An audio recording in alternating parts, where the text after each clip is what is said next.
3 កត្តាសំខាន់ដែលជំរុញឲ្យតម្លៃមាសកើនឡើងដល់កំណត់ត្រាប្រវត្តិសាស្ត្រថ្មីៗនេះតម្លៃមាសបានកើនឡើង ATH របស់វាដល់ជាង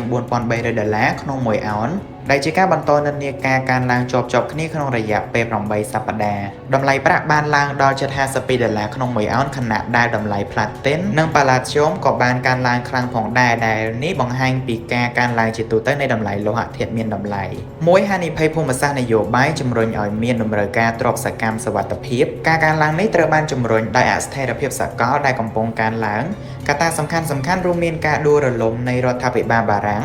ការរំពឹងទុកថារដ្ឋាភិបាលអាមេរិកនឹងត្រូវបិទទ្វារក្នុងរយៈពេលយូរនិងភាពតានតឹងពាណិជ្ជកម្មជាថ្មីរវាងអាមេរិកនិងចិនស្ដីពីរ៉ែកម្រ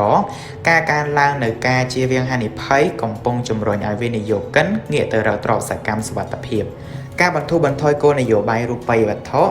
បរិយាកាសរូបិយវត្ថុដែលអំណោយផលក៏កំពុងដើរតួនាទីយ៉ាងសំខាន់ផងដែរការកាត់បន្ថយអត្រាការប្រាក់នេះ25 BP របស់ FOMC កាលពីខែកញ្ញាបានបង្ហាញពីការចាប់ផ្ដើមនៃវដ្តនៃការបន្ធូរបន្ថយថ្មីមួយមិនត្រឹមតែនៅអាមេរិកប៉ុណ្ណោះទេអត្រានៃការកាត់បន្ថយអត្រាការប្រាក់ជាសកលដែលមានរហូតដល់ 85% គឺជាកម្រិតខ្ពស់បំផុតក្នុងរយៈពេល4ឆ្នាំមាសកំពុងចូលជំនួសបានរដ្ឋាភិបាលអាមេរិកជាទ្រព្យសកម្មបម្រុង